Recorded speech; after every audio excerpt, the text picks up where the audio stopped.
Formula for NPR, या किसी book में इसको PNR भी लिखा जाता है। वैसे कॉमनली हम यूज करेंगे NPR। ये NPR होता है क्या है, पहले ये समझाता हूँ और फिर इसका फॉर्मूला ड्राइव करता हूँ।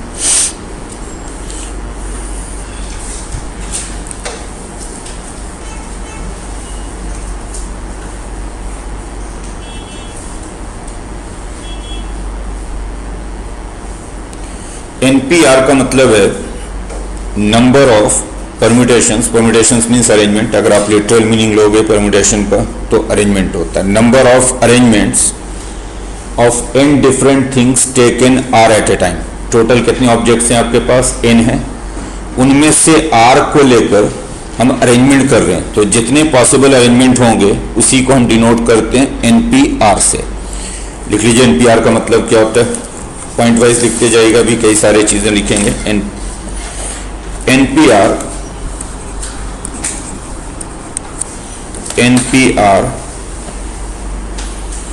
is the number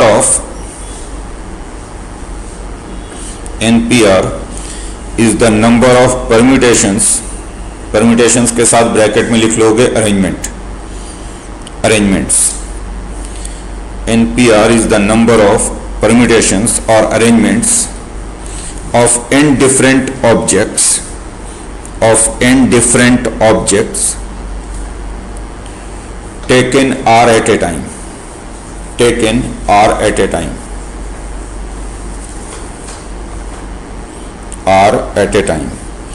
क्या बोल रहा हूं मैं कि हमारे पास टोटल n ऑब्जेक्ट्स हैं, बट उनमें से हम r को लेकर अरेंजमेंट कर रहे हैं, तो जितने वेज होंगे अरेंज करने के वो डिनोट होगा NPR से। जैसे मान लो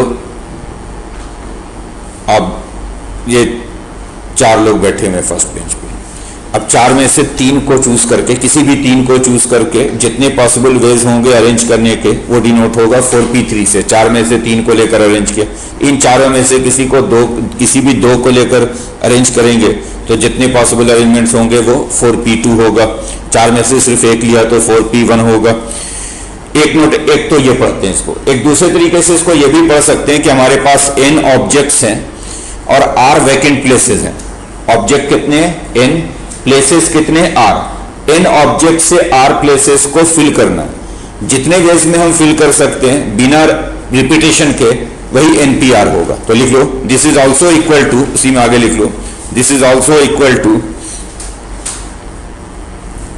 number of ways, this is also equal to number of veg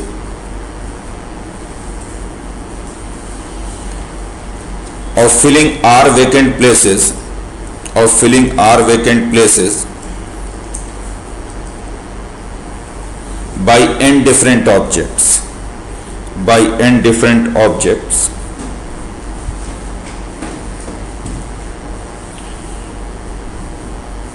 without repeating the objects।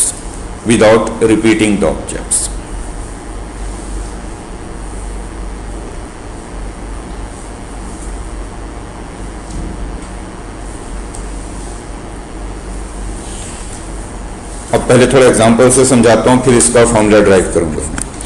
मैंने कहा कि NPR को हम 2 तरह से पढ़ सकते हैं। क्या पढ़ सकते हैं? एक तो कि हमारे पास n ऑब्जेक्ट्स हैं डिफरेंट, उनमें से r ऑब्जेक्ट्स लेकर जितने पॉसिबल अरेंजमेंट्स बनेंगे उनमें से r को चूज करना है एंड देन उनको अरेंज करना है। जितने पॉसिबल अरेंजमेंट्स बनेंगे वो NPR होगा। या दूसरे तरीके से मैंने कहा कि n ऑब्जेक्ट्स हैं, r प्लेसेस हैं, n ऑब्जेक्ट से हम r प्लेसेस को फिल कर रहे हैं, जितने वेज में फिल कर सकते हैं बिना रिपीट किए हुए ऑब्जेक्ट्स को, ये NPR होगा। अब देखो कैसे। जैसे मान लो हमारे पास 3 ऑब्जेक्ट हैं ABC, या 3 पर्सन हैं, सपोज ये ABC। इन 3 में से हम 2 को लेकर अरेंजमेंट कर रहे हैं, यानी हम क्या लिख रहे हैं? 3p2। 3 में से 2 को लेकर अरेंजमेंट कर रहे हैं। 3 टोटल है, बट इनमें से 2 को लेकर अरेंज करेंगे तो जितने पॉसिबल अरेंजमेंट्स होंगे वो 3p2 होगा। अब देखो तो क्या क्या अरेंजमेंट हो सकता है। 3 में से आप 2 को चूज कर रहे हैं, तो हो सकता है कि आपने A एंड B को चूज किया, तो A एंड B को चूज किया तो 2 अरेंजमेंट बनेंगे AB एंड BA। क्योंकि आप 2 को चूज करोगे फिर उनको अरेंज भी करोगे तो अरेंजमेंट 2 बनेगा AB एंड BA।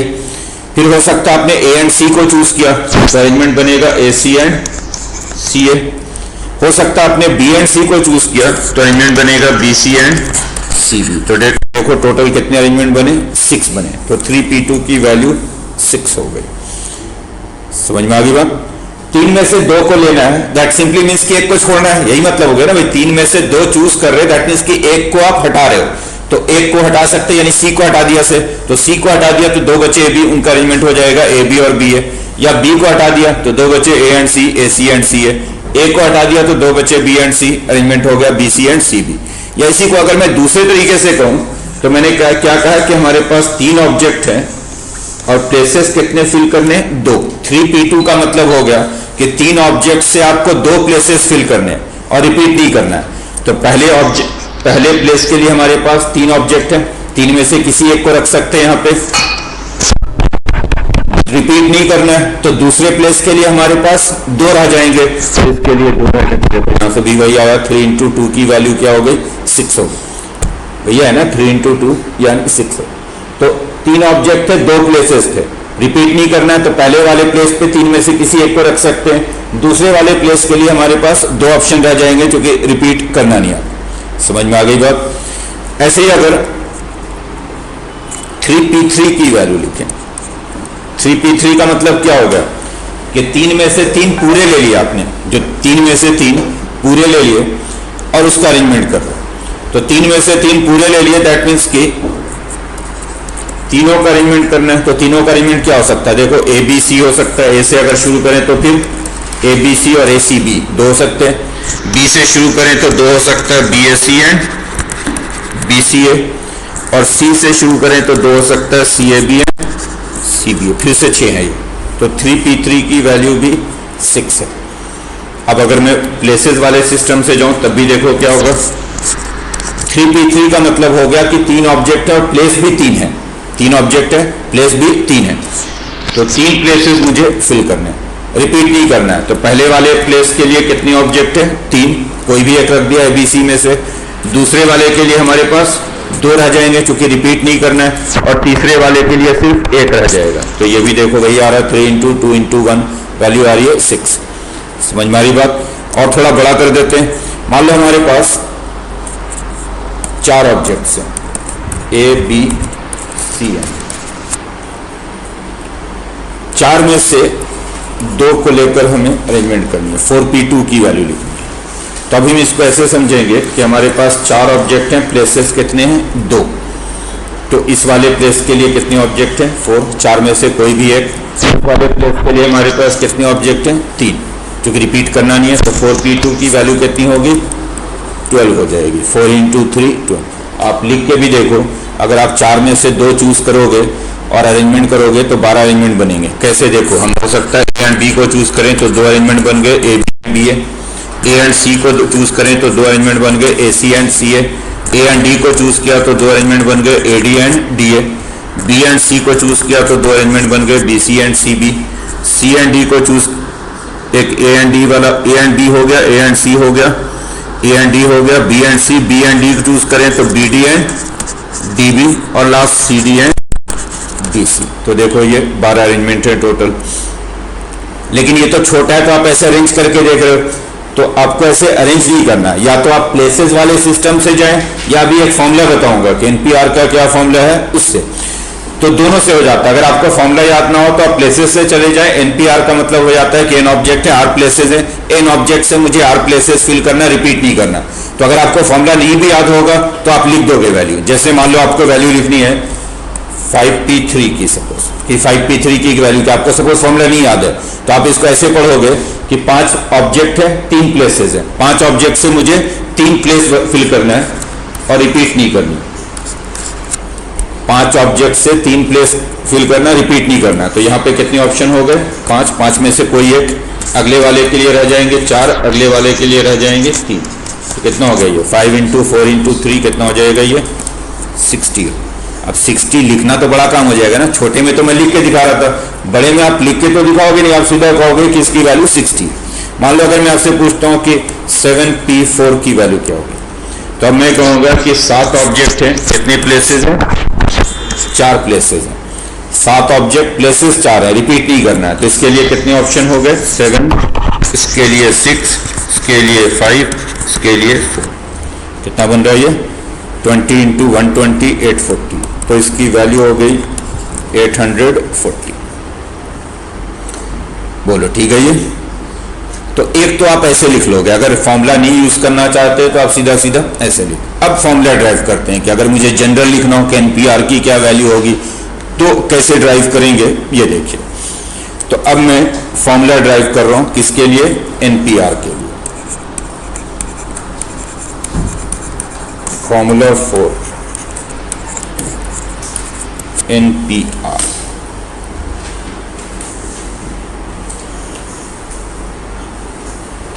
पहले मैं एग्जांपल के थ्रू ही आपको समझाता हूं फिर जनरल पे आऊंगा। जैसे अभी मैंने जब 5p3 लिखा तो 5p3 की वैल्यू क्या है देखो, तो 5p3 की वैल्यू आ गई, सीधी सी बात है 5 से शुरू किया यानी ऊपर से शुरू किया और एक एक कम करते गए, तो क्या लिखा है इसको 5 इंटू 4 इंटू 3, ये लिखा ना। 7p4 लिखा तो इसकी वैल्यू क्या है 7 इंटू 6 इंटू 5 इंटू 4। मतलब क्या है, थोड़ा आइडिया लग गया होगा आपको कि क्या करते हैं। जैसे मुझे 5p3 लिखना है तो 5 से शुरू करेंगे और एक एक कम करेंगे, कितने फैक्टर लिखेंगे जितना नीचे लिखा हुआ है। जैसे नीचे 3 लिखा हुआ है तो 3 फैक्टर लिखेंगे। 7 से शुरू करेंगे, एक एक कम करेंगे, कितने फैक्टर लिखेंगे तो 4 फैक्टर लिखेंगे, यानी क्या लिखेंगे 7 6 5 4। तो आप प्लेसेस भी भूल जाओ। अब अगर मैं आपसे पूछूं कि 10p4 की वैल्यू क्या, तो आप छोड़ दीजिए प्लेसेस, आप क्या लिखिएगा इसकी वैल्यू 10 इंटू 9 इंटू 8 इंटू 7, ये लिखोगे। 10 से शुरू करोगे और 4 फैक्टर लिखोगे एक एक कम करते हुए। अगर मैं आपसे पूछूं कि 13p5 क्या है तो आप क्या लिखोगे 13 से शुरू करोगे और कितने फैक्टर लिखोगे 5 फैक्टर, तो 13 इंटू 12 इंटू 11 इंटू 10 इंटू, समझ में आ रही बात। अगर मैं कहता हूं कि 100p6 क्या है तो आप क्या करोगे 100 से शुरू करोगे 100 99 98 97 95 और एक और होगा, हो गया सही है 198 96 95, बोलो सही है। तो एक फॉर्मूला तो यही हो गया कि अगर मुझे एनपीआर की वैल्यू लिखनी है तो मैं एन से शुरू करूंगा और एक एक कम करता जाऊंगा, n n-1 n-2 n-3, कितने फैक्टर लिखूंगा r फैक्टर, जितना नीचे लिखा हुआ उतना आसान। जैसे 5p3 की वैल्यू लिखनी है तो 5 से शुरू करूंगा, एक एक कम करते हुए 3 फैक्टर तक। 7p4 है तो 7 से शुरू करूंगा, एक एक कम करते हुए 4 फैक्टर लिखेंगे। 10p4 है तो 10 से शुरू कर रहे हैं, एक एक कम कर रहे हैं, 4 फैक्टर लिखेंगे। 13p5 है तो 13 से शुरू कर रहे हैं, एक एक कम लिख करेंगे, 5 फैक्टर लिखेंगे। 13 12 11 10। 100p6 है, 100 से शुरू करेंगे, एक एक कम करते हुए क्या लिखेंगे 6 फैक्टर। ठीक, तो फॉर्मूला समझ में आ गया क्या हो गया, बोलो एनपीआर का फॉर्मूला। अगर मुझे एनपीआर की वैल्यू लिखनी है तो एक फॉर्मूला तो एनपीआर का ये हो गया कि अगर मुझे एनपीआर की वैल्यू लिखनी है तो मैं एन से शुरू करूंगा, एक एक कम करता हुआ कहां तक जाऊंगा आर फैक्टर लिखूंगा, यानी ऐसे लिखूंगा n n-1 n-2 n-3 ऐसे r factors up to r factors. मतलब अगर मुझे np1 लिखना है तो मैं सिर्फ एक ही फैक्टर लिखूंगा n, बस खत्म हुई बात। np2 लिखना है तो मैं 2 फैक्टर लिखूंगा n इंटू n-1। np3 लिखना है तो 3 फैक्टर लिखूंगा n n-1 n-2। np4 लिखना है तो 4 फैक्टर लिखूंगा n n-1 n-2 n-, ऐसे बढ़ते जाएंगे np4 np5 np6 जो भी लिख रहा हूं ये। तो एक फॉर्मूला तो एनपीआर का ये हो जाता है अगर आप प्रोडक्ट के टर्म में लिखते हो। प्रोडक्ट के टर्म में लिखना है तो एन से शुरू करना है और एक एक कम करते हुए बढ़ना है जहां तक जाना हो। एनपीआर है तो आर फैक्टर तक जाना है, यानी एनपी1 है तो सिर्फ एक फैक्टर n, np2 है तो 2 factor n into n-1, np3 है तो 3 factor n n-1 n-2, np4 है तो 4 फैक्टर n-1 n-2 n-3। लेकिन अगर बहुत सारा फैक्टर हो तो फिर ऐसे लिखने में बहुत बड़ा हो सकता है। ये वाला मेथड जो है या ये वाला फॉर्मूला का यूज हम तब करते हैं जब थोड़े से फैक्टर हो, 3 4 5 6, तब तो ठीक है। लेकिन अगर मान लो np100 लिखना है तो मुझे ऐसे 100 फैक्टर लिखने पड़ेंगे तो बहुत बड़ा लंबा काम हो जाएगा। या मुझे np20 लिखना है तो np20 का मतलब n-1 n-2 n-3, ऐसे मुझे 20 फैक्टर्स लिखने पड़ेंगे। तो अगर बहुत ज्यादा फैक्टर्स हो तो फिर ये मुश्किल हो जाता है, लंबा हो जाता है काफी, तो फिर हम फैक्टोरियल को इंट्रोड्यूस करते हैं। जो आपको फैक्टोरियल बताया था उसके टर्म में लिखेंगे, कैसे, ध्यान से सुनिए। लेकिन ये भी अपने आप में बड़ा यूजफुल फॉर्मूला है, क्योंकि यूजुअली जो है ज्यादातर केसेस में तो हमारे छोटे केसेस ही होंगे, 7p3 होगा, 7p2 होगा, तो अगर छोटा सा है तब तो मैं यही यूज करूंगा। जैसे मुझे लिखना 7p2 तो मैं सीधा बोलूंगा 7 × 6 42 हो गया। 7p3 लिखना तो मैं सीधा कहूंगा 7 × 6 × 5 हो गया 210 हो गया। 10p2 लिखना तो 10 × 9 हो गया यानी 90 हो गया। 10p3 है तो 10 × 9 × 8 हो गया 720 हो गया। लेकिन अगर बड़ा हो गया, मान लो मुझे लिखना 100p40 तो फिर बड़ा हो गया 100p40 का मतलब है कि 100 से शुरू करेंगे, 100 99 98 ऐसे बहुत सारे लिखने पड़ेंगे, कितने 40 लिखने पड़ेंगे। तो वैसे लिखना फिर मुश्किल हो जाता है। अगर ज्यादा फैक्टर हो तो हम फैक्टोरियल को इंट्रोड्यूस करते हैं। और फैक्टोरियल में कैसे लिखते हैं जरा ध्यान से देखिएगा। वापस चलते हैं इसी पे फिर से। जैसे 5p3 है तो क्या लिखा हुआ है, 5 × 4 × 3। इसको मैं फैक्टोरियल में ये लिख सकता हूँ, ऊपर 5 फैक्टोरियल और नीचे 2 फैक्टोरियल। देख लो, 5 फैक्टोरियल ओवर 2 फैक्टोरियल की वैल्यू बनेगी कि नहीं। ऊपर 5 फैक्टोरियल लिखेंगे यानी 1 से लेकर 5 तक, नीचे 2 फैक्टोरियल लिखेंगे 1 से लेकर 2 तक, तो 1 और 2 तो खत्म हो जाएगा, 3 बच जाएंगे। कौन से बच जाएंगे, 3 4 5। इसको भी लिखो अगर, तो इसको क्या लिखूंगा, ऊपर 7 फैक्टोरियल नीचे 3 फैक्टोरियल। क्योंकि ऊपर 7 फैक्टोरियल लिखेंगे तो 1 से 7 तक होगा, नीचे 1 से 3 तक होगा, तो 1 से 3 तक तो खत्म हो जाएगा, 4 बच जाएंगे, 4 5 6 7। इसको लिखेंगे तो क्या लिखेंगे बोलो इसको, 10 फैक्टोरियल नीचे 6 फैक्टोरियल। इसको लिखेंगे तो ऊपर 13 फैक्टोरियल नीचे 8 फैक्टोरियल। इसको लिखूंगा तो ऊपर 100 फैक्टोरियल नीचे 94 फैक्टोरियल। फॉर्मूला समझ में आ गया क्या हो रहा है।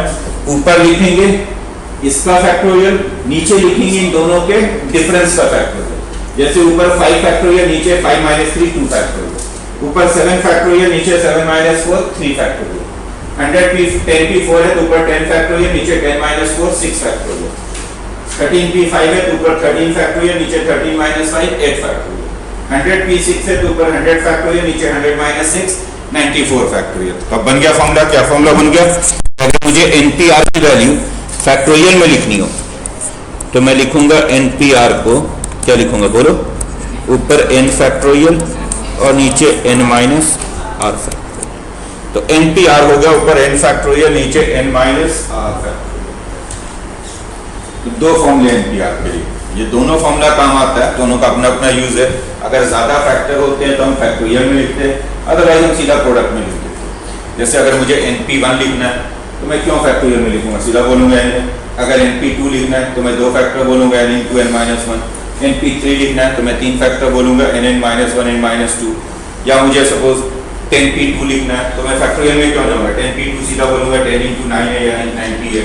10p3 लिखना है तो मैं सीधा बोलूंगा 10 × 9 × 8 है यानी 720 है। लेकिन अगर बड़ा हो जाएगा 100p40 लिखना है तो फिर मैं फैक्टोरियल में बोलूंगा 100p40 ऊपर 100 फैक्टोरियल नीचे 60 फैक्टोरियल।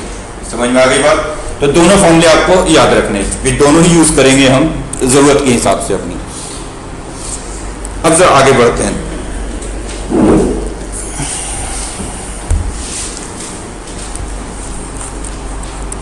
अगर मैं NPN की वैल्यू निकालूं, NPN, तो जरा देखो तो होता क्या। फिर से मैं एग्जांपल के थ्रू आपको समझाता हूं।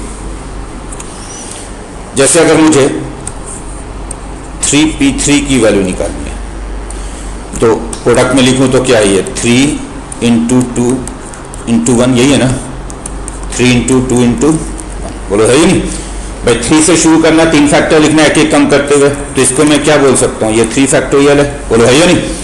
अगर मैं 4p4 लिखूं तो 4 से शुरू करेंगे, 4 × 3 × 2 × 1 4, तो ये कितना है, 4 फैक्टोरियल है। अगर मैं 5p5 लिखूं तो 5 से शुरू करेंगे, 5 4 3 2, बोलो है या नहीं भाई। 5 से शुरू करोगे और 5 फैक्टर लिखोगे एक एक कम करते हुए, 5 4 3 2 1, तो क्या हो गया ये 5 फैक्टोरियल। तो आप देख रहे हैं 3p3 3 factorial, 4p4 4 factorial, 5p5 5 factorial. तो फॉर्मूला क्या हो गया NPN का, n फैक्टोरियल। तो NPN जो हो जाता है ये n फैक्टोरियल हो जाता है। बोलो सही है? तो बोल भी दो। लेकिन अगर मैं इस वाले फॉर्मूले से NPN निकालूं तो इस वाले फॉर्मूले से NPN क्या आएगा? n factorial over 0 factorial. इस वाले फॉर्मूले से अगर आप NPN निकालोगे, r को n रखोगे तो NPN आएगा n फैक्टोरियल ओवर 0 फैक्टोरियल। अगर हम सिंपल प्रोडक्ट वाले से निकाल रहे हैं NPN तो n फैक्टोरियल आ रहा है, फॉर्मूले से निकाल रहे हैं तो n फैक्टोरियल ओवर 0 फैक्टोरियल आ रहा है। ये दोनों सेम होना चाहिए, इसका मतलब है कि 0 फैक्टोरियल की वैल्यू क्या होनी चाहिए? 1 होनी चाहिए। इसीलिए हम 0 फैक्टोरियल की वैल्यू 1 लिखते हैं। ये मैंने बोला भी था कि अगले 1-2 क्लास में क्लियर कर दूंगा कि 0 फैक्टोरियल को हम 1 क्यों लिखते हैं, क्योंकि अगर हम प्रोडक्ट में लिखेंगे तो NPN n फैक्टोरियल बनता है, जबकि फॉर्मूले से लिखते हैं तो NPN हो जाता है n फैक्टोरियल ओवर 0 फैक्टोरियल। तो वहां पे 0 फैक्टोरियल की वैल्यू 1 ही होनी चाहिए फिर। तो इसी से आ जाता है कि जो 0 फैक्टोरियल है ये 1 के इक्वल है।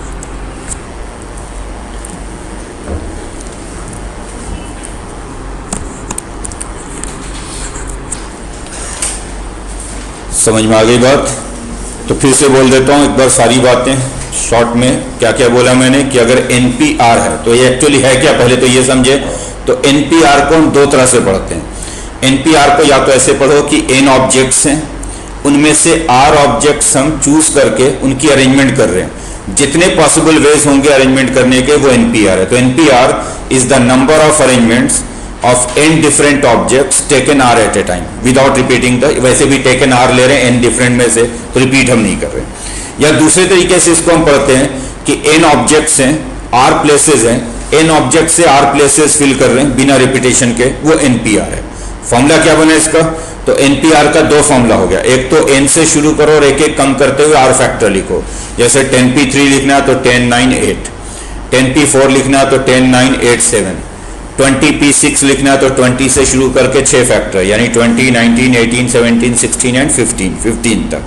लेकिन अगर बड़ा हो जाए तो फैक्टोरियल में लिखो। NPR होता है ऊपर n फैक्टोरियल और नीचे n माइनस R फैक्टोरियल। एक और याद रख लो कि अगर NPN हो यानी n ऑब्जेक्ट्स हो, उसमें से पूरे के पूरे लेकर अरेंजमेंट करना हो, n ऑब्जेक्ट्स में से सभी का अरेंजमेंट करना हो तो अरेंजमेंट होगा आपका n फैक्टोरियल। जैसे ये 3 लोग हैं, अगर इन तीनों को आपस में हम अरेंज करें तो इनका अरेंजमेंट होगा 3 फैक्टोरियल। ये यहाँ पे 3 फैक्टोरियल वेज में अरेंज हो सकते हैं। 3 फैक्टोरियल की वैल्यू क्या हो गई? 6। अभी मैंने लिख के भी दिखाया था। जैसे 3 लोग हैं अगर ABC, और तीनों को अगर मैं अरेंज कर दूं, देखो 3 लोग हैं ABC, तो अगर तीनों को अरेंज कर दूं तो 6 अरेंजमेंट बनेगा, ABC ACB BAC BCA CAB और CBA। तो अगर ये 3 लोग हैं और इन तीनों को अरेंज करूं तो इन तीनों का अरेंजमेंट कितने तरीके से होगा? 3 फैक्टोरियल वेज में। 4 लोग जैसे वो बैठे हुए उस बेंच पे, अगर ये चारों को आपस में अरेंज करूं तो कितने तरीके से अरेंजमेंट होगा इनका? 4 फैक्टोरियल यानी 24। तो इस बेंच पे ये 24 वेज में बैठ सकते हैं। अगर इस बेंच किसी बेंच पे 5 लोग बैठे हुए हैं और पूछा जाए कि इस बेंच पे ये 5 लोग कितने तरीके से अरेंज हो सकते हैं, तो 5 फैक्टोरियल यानी 120 वेज में। अगर 6 लोग किसी बेंच पे बैठे हुए हैं तो वो कितने वेज में अरेंज हो सकते हैं? 6 फैक्टोरियल यानी 720 वेज में। 6 फैक्टोरियल की वैल्यू 720। सुनने में बड़ी अजीब सी बात होती है, बट आप लिखोगे तो 720 वेज बनेंगे। यानी एक बेंच पे अगर 6 लोग बैठ रहे हैं, 6 फ्रेंड हैं जो एक ही बेंच पे हमेशा बैठते आते हैं, तो वो 720 डेज तक चाहे तो डिफरेंट अरेंजमेंट में बैठ सकते हैं। यानी एक ही बेंच पे बैठे हैं लेकिन हर दिन अलग तरीके से वो बैठ सकते हैं। जैसे ये 4 लोग बैठे हुए हैं, आज से 24 दिन तक ये डिफरेंट वेज में बैठ सकते हैं। एक बार ये इधर हो जाए, ये इधर हो जाए, इस तरह से एक बेंच पे ये 24 तरीके से बैठ सकते हैं 4 फैक्टोरियल वेज में। 5 लोग हैं तो 120 वेज में बैठ सकते हैं, 6 लोग हैं तो 720 वेज में बैठ सकते हैं। चलिए क्वेश्चन लिखिए।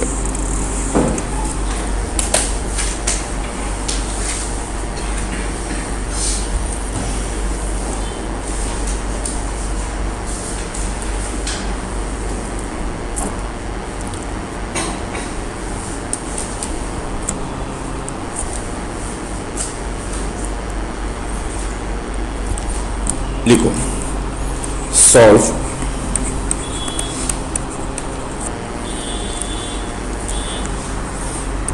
NP 2 is equal to 7। तो छोटा है तो सीधा प्रोडक्ट में लिख दिया करो, जब बड़ा हो तभी फैक्टोरियल यूज किया करो। 2, 3, 4, 5 अगर है तब तो सीधा प्रोडक्ट लिखो। NP2 का मतलब क्या, दो फैक्टर लिखने n(n-1), n से शुरू करके, तो NP2 का मतलब हो गया n इंटू n-1, ये 72। अगर NP3 होता तो तीन फैक्टर n(n-1), n-2, ऊपर वाले से शुरू करना और एक एक कम करते जाना, तो n(n-1) दो फैक्टर मल्टीप्लाई करेंगे तो ये क्वाड्रेटिक बन जाएगा, n² -n -70 0। बोलो सही है। इजली फैक्टराइज होगा क्योंकि जो मिडिल वाला टर्म है -n, उसको मैं -9n + 8n लिख सकता हूँ, -72। फर्स्ट 2 से n कॉमन लिया तो n-9, नेक्स्ट 2 से 8 कॉमन लिया तो n-9। फैक्टर बन गए इसके n-9 n + 8। तो n की दो वैल्यूज आ रही हैं, 9 एंड, बट ऑब्वियसली जब आप NPR लिखते हैं तो इसमें n नेचुरल नंबर होना चाहिए, तो इसलिए नेगेटिव वैल्यू अगर आ रही है तो वो रिजेक्ट करेंगे। आंसर लिखेंगे n = NPR के अंदर जो n है वो नेचुरल नंबर है, r होल नंबर है, r 0 भी हो सकता है, जो NPR नीचे वाला 0 भी। वैसे ऑब्जेक्टिव में तब तो सीधा ऑब्जर्व करके लिख दिया करो, क्योंकि वैसे ही लिख रहा है इधर 2 n(n-1) का मतलब क्या है, इधर दो सक्सेसिव नेचुरल नंबर है, n और 1 उससे कम n-1, तो दिख रहा है वो 9 × 8 है, 72 जो है वो 9 × 8 है, दैट मींस n की वैल्यू 9 है। क्योंकि अभी तो दो फैक्टर है, ऑब्जेक्टिव में कई बार 3 फैक्टर होंगे, 4 फैक्टर होंगे, तो मल्टीप्लाई करके सॉल्व करना मुश्किल हो जाता है, ये क्यूबिक हो जाएगा। अगर 3 फैक्टर होंगे तो 4 फैक्टर होगा तो 4 डिग्री की इक्वेशन हो जाएगी। तो वैसे में हम ऑब्जर्वेशन ही यूज करते हैं कि इधर दो फैक्टर हैं, दो लगातार नेचुरल नंबर है, उधर भी दो लगातार नेचुरल नंबर होने चाहिए। तो इधर n × n-1 है, उधर दिख रहा है कि 9 × 8 होगा। जैसे लिखे क्वेश्चन नेक्स्ट, सॉल्व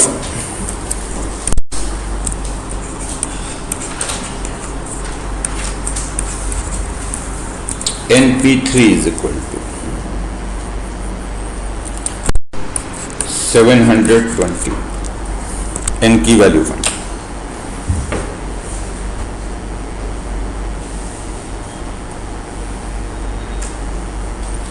हो गया। तो फैक्टोरियल का यूज ना करें, अगर थोड़े नंबर हैं 3, 4, 5 तो सीधा प्रोडक्ट में लिखा करो। NP3 की वैल्यू क्या होगी, n(n-1), n से शुरू करेंगे, एक एक कम करते हुए 3 फैक्टर लिखेंगे, तो n(n-1) हो गया। अब ऐसे क्वेश्चन में आप अगर मल्टीप्लाई करोगे तो फंस जाओगे, क्योंकि मल्टीप्लाई करोगे तो क्यूबिक हो जाएगा, क्यूबिक तो आप सॉल्व करोगे नहीं, वैसे भी क्यूबिक के लिए हीट एंड ट्रायल से ही रूट देखनी होती है, तो जब मुझे हीट एंड ट्रायल से ही रूट देखना है तो मैं मल्टीप्लाई क्यों करूँ, ऐसे ही देखूंगा। इधर दिख रहा है कि 3 नेचुरल नंबर हैं लगातार, तो उधर भी 3 नेचुरल नंबर लगातार बना देता हूँ। 720 का अगर आप प्राइम फैक्टराइजेशन करके देख लो तो क्या क्या बनेगा, ये तो वैसे भी दिख रहा है 10 से डिवाइड करोगे तो 720 हो जाएगा, फिर 9 × 8 हो जाएगा, हो जाएगा ना। तो ये वैसे भी 10 × 9 × 8 है, तो n की वैल्यू क्या हो गई, 10।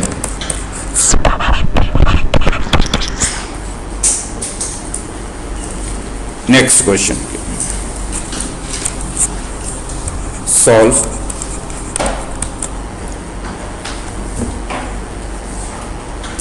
NP4 is 20 times NP2। NP4 हो गया। NP4 मतलब n से शुरू करते हुए आपको 4 फैक्टर लिखना है, एक एक कम करते हुए, तो हो गया n(n-1), n-2, n-3। NP4 n से शुरू किया, 4 फैक्टर लिख दिया, 20 अगर NP2 है तो ये n × n-1 तो दोनों साइड से कैंसिल हो गया। बाकी इधर मल्टीप्लाई करेंगे n-2, n-3 को, तो n² -2n -3n 20। बोलो सही है क्या है ये, n² -5n -14 फैक्टराइज कर दो, -5n को आप -7n + 2n लिख सकते हैं। तो फर्स्ट 2 से कॉमन निकला n, n माइनस 7, नेक्स्ट 2 से 2, n माइनस 7, तो इसके फैक्टर बन रहे हैं n minus 7 and n plus 2। n की 2 वैल्यूज हैं 7 and minus 2, but n negative नहीं होगा, ये रिजेक्ट कर दोगे, आंसर लिखोगे n is equal to 7। Next question,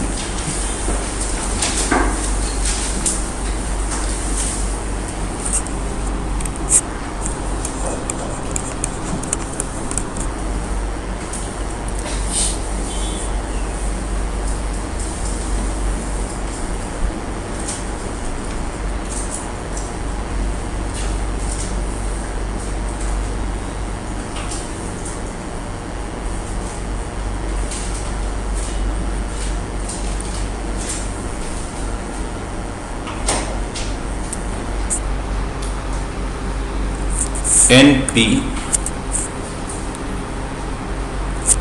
बल्कि ये लिखो 2NP3 is 100 times NP। क्या आंसर है? 13।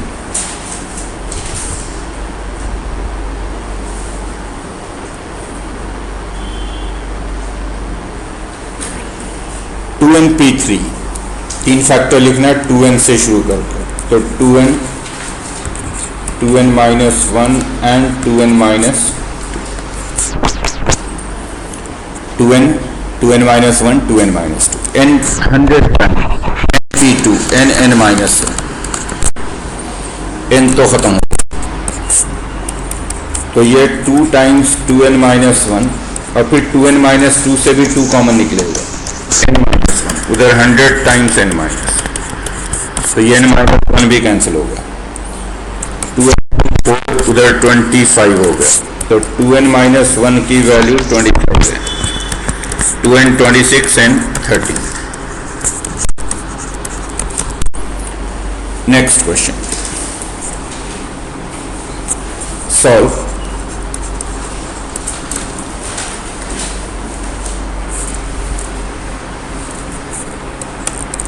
n minus 1 p3 is to n plus 1 p3. This is equal to 5 is to 12. हो गया? देखो n minus 1 p3, इसका मतलब है कि n माइनस 1 से शुरू करके 3 फैक्टर लिखने एक एक कम करते हुए, तो न्यूमरेटर पे हो गया n minus 1, n minus 2 and n minus 3। n minus 1 से शुरू करोगे 3 फैक्टर लिखोगे एक एक कम करके, तो n minus 1, n minus 2, n minus, denominator पे n प्लस 1 p3, तो n प्लस 1 से शुरू करोगे फिर 3 फैक्टर एक एक कम करते हुए, तो n प्लस 1 n और n माइनस n माइनस 1 तो कैंसिल हो रहा है, क्रॉस मल्टीप्लाई कर दो, इधर हो गए 12 times n minus 2 n minus, और इधर हो गया 5 times n into n plus 1, simple cross multiplication, quadratic बनेगा, इधर मल्टीप्लाई करोगे तो 12 टाइम्स इधर होगा n square minus 5n plus 6, 5n square plus 5n, 12n square उधर से आया 5n स्क्वायर, तो 7n स्क्वायर माइनस 60 और उधर से 5, तो माइनस 65 प्लस 70, चेक करो सर ये आ रहा है, तो ये 7n square minus 65n plus 72,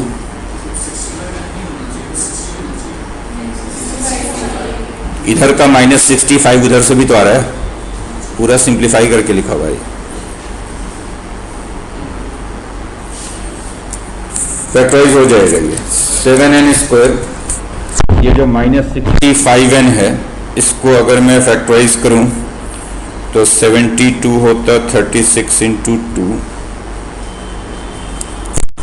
7 तो 36 इंटू 2, और फिर 36 को लिखा 4 इंटू 9, तो 2 इंटू 2 इंटू 3 इंटू 3 इंटू क्या बन रहा है फैक्टराइजेशन इसका, ये बन जा रहा है 28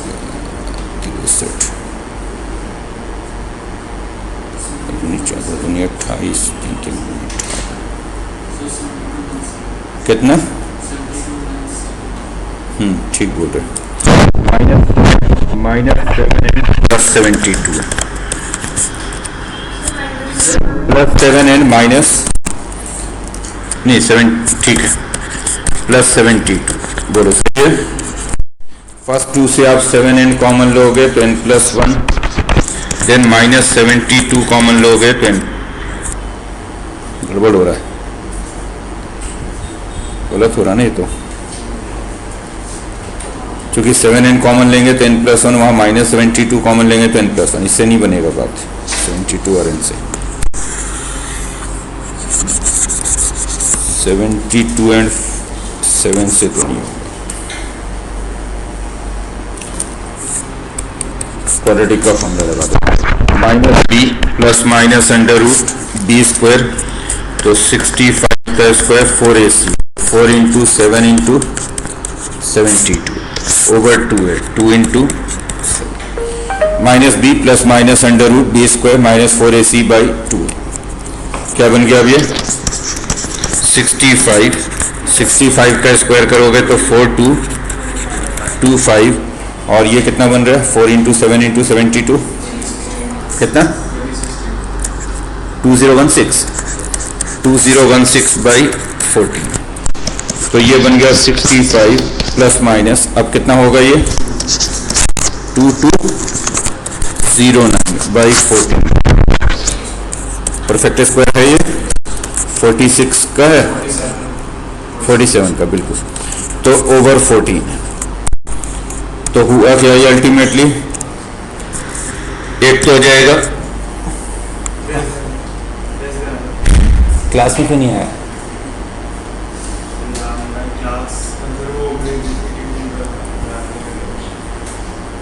बैठ जाओ, तो हो गया ये 65 प्लस 47 कितना बनता है ये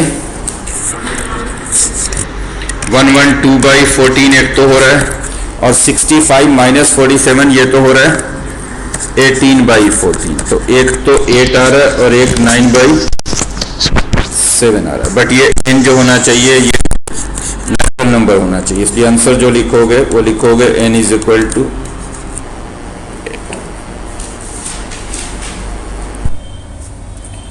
सॉल्व,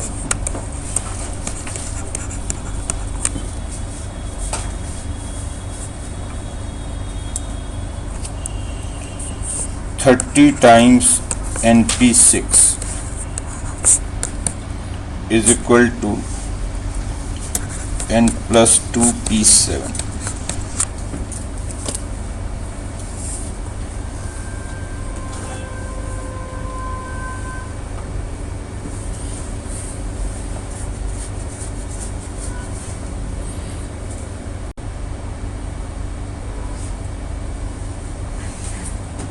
हो गया, सीधा ही लिख लो, अगर फैक्टोरियल में लिखना चाहो तो फैक्टोरियल में लिख लो, फैक्टर में लिखना चाहो तो फैक्टर। NP6 है तो n से शुरू करके 6 फैक्टर, n प्लस 2p7 है तो n प्लस 2 से शुरू करके 7 फैक्टर, तो ये हो गया 30 times NP6 6 factor n minus 1 n minus 2 n minus 3 n plus n minus 4 n minus 5, बोलो ठीक बोल रहा हूँ, इधर n प्लस 2 से शुरू करके 7 फैक्टर, एक एक कम करते n plus 1 n minus 1 n minus 2 n minus 3 n minus 4 हो गए 7 हो गए, ठीक है, कैंसिल कर दो, क्या क्या कैंसिल हो रहा है n minus 4 n minus 3 n minus 2 n minus 1 and इधर तो बच गया 30 इंटू n प्लस 5 यानी n माइनस 5, 30 n माइनस 150, ठीक बोल रहा हूँ। और उधर रह गया n square plus 3n n+2 and n+1 multiply करके एक तरफ ले गए तो n square minus 27n plus 152, ठीक बोल रहा हूँ। 152 का मतलब हो गया 2 से डिवाइड करें इसको, 2 से डिवाइड कितना 29 इंटू 19 इंटू 8, ठीक है। तो फैक्टर बन गया इसके n-19 एंड n-8। तो n की दो वैल्यूज हैं 8 एंड, इस बार दोनों ही वैल्यू पॉसिबल है।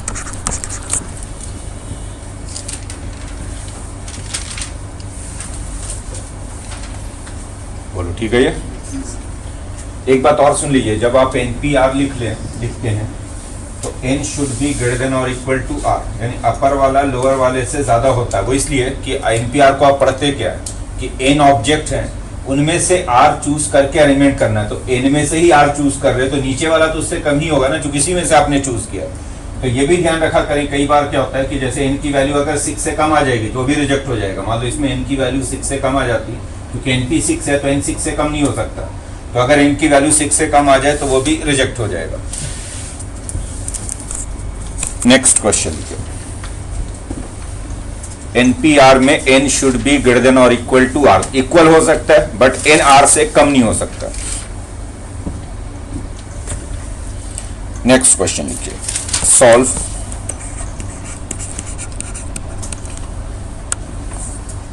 To n minus 1 pn divided by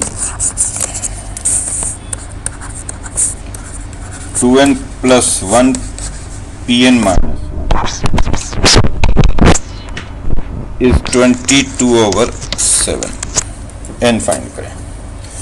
2n minus 1 pn divided by 2n plus 1 pn minus 1 is equal to 22/7।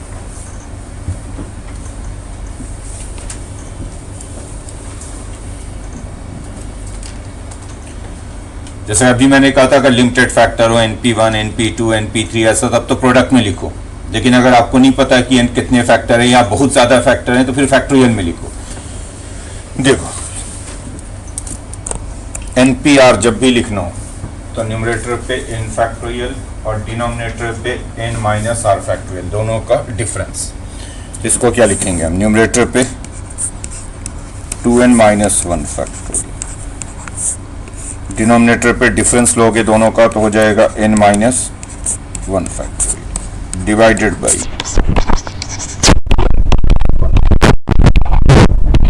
ये दोनों का डिफरेंस लोगे तो हो जाएगा n प्लस 2 फैक्टोरियल। बोलो ठीक बोल रहा हूँ।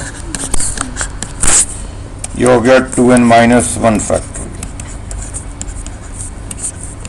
n minus 1 factorial multiplied by n 2 factorial 2n plus 1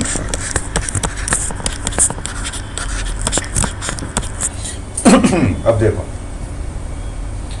ये n प्लस 2 फैक्टोरियल है, ये n माइनस 1 फैक्टोरियल है, यानी ये 1 से n प्लस 2 तक है और ये 1 से n माइनस 1 तक ही है। इससे 3 कम है, ये n प्लस 2 में 3 माइनस 3 सब्ट्रैक्ट करोगे तो ये मिलेगा नहीं। दैट मीन्स कि ये जाएगा 1 से n प्लस 2 तक, ये 3 पहले ही रुक जाएगा। कहाँ तक रुक जाएगा, n माइनस 1 तक। तो ऊपर 3 एक्स्ट्रा बचेंगे, n माइनस 1 से आगे वाले 3। कौन से 3, n plus 1 and n plus 2।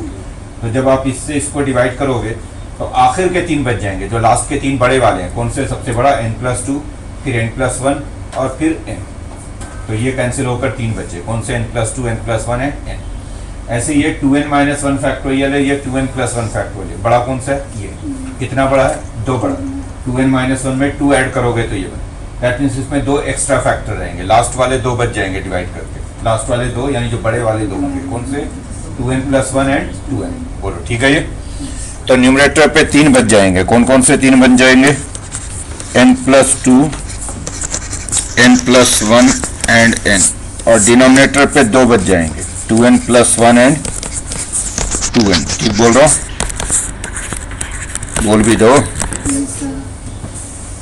इससे इसको डिवाइड करो तो ये 3 ज्यादा है, यानी 3 फैक्टर बचेंगे लास्ट के, n+2 n+1 n। इससे इसको डिवाइड करो तो ये 2 ज्यादा है, इससे 2 बड़ा है, तो इसके 2 फैक्टर बचेंगे, 2n+1 एंड 2n। सही लिखा है, कैंसिल कर दो, एक तो n गया, बाकी क्रॉस मल्टीप्लाई करो, इधर आ जाएगा 7 टाइम्स n+2 n और दैट 44 टाइम्स 2n+1। ठीक बोल रहा हूं?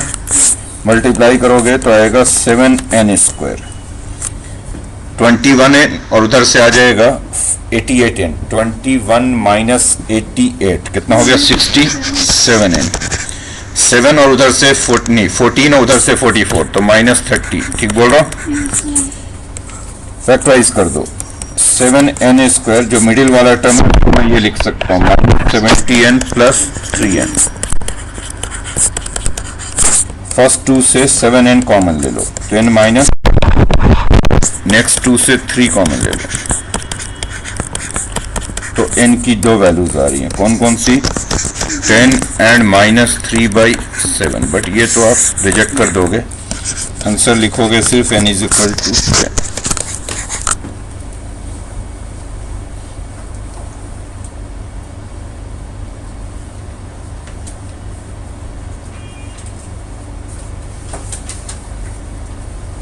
नेक्स्ट क्वेश्चन,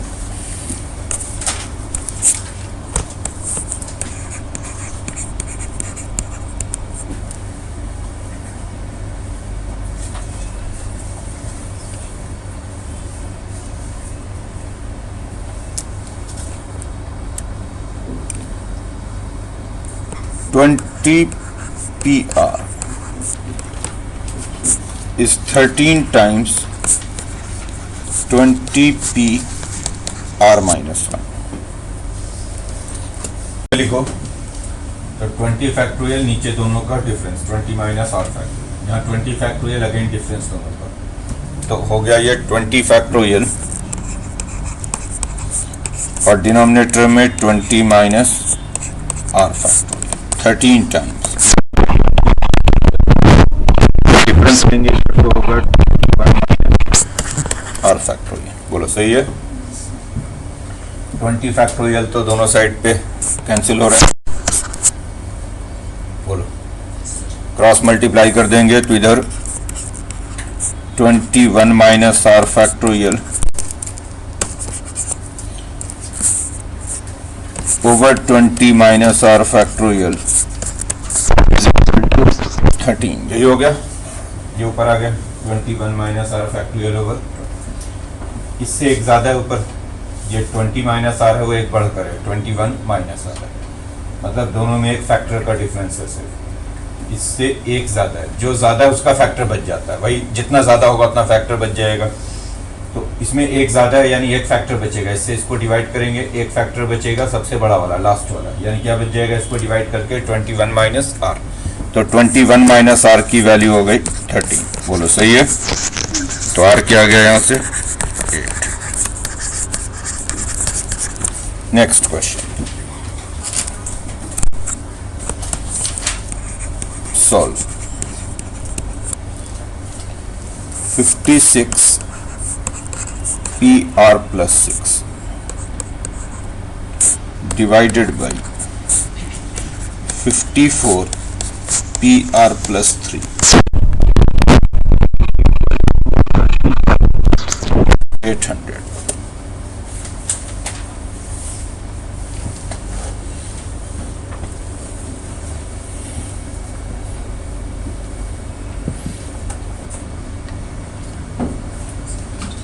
हो गया? क्या आंसर है? 41, बिल्कुल सही। देखो इधर 56 फैक्टोरियल, डिफरेंस लोगे तो 50 minus R factorial divided by 54 factorial, difference लोगे तो 51 minus 30800। 56 factorial 50 minus R factorial multiplied by 50 51 minus over 30,800। यहाँ तक तो ठीक है।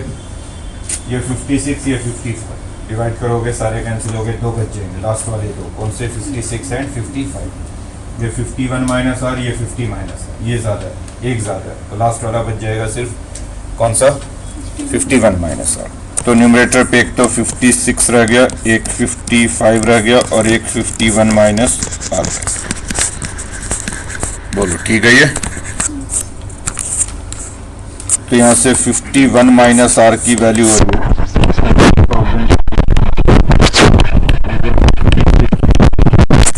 ये 10 है, तो यहाँ से आर की वैल्यू हो गई 41। समझ में आ गई बात।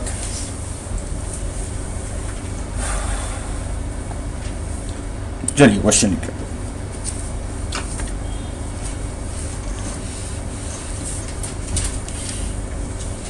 How many 4-letter words? How many 4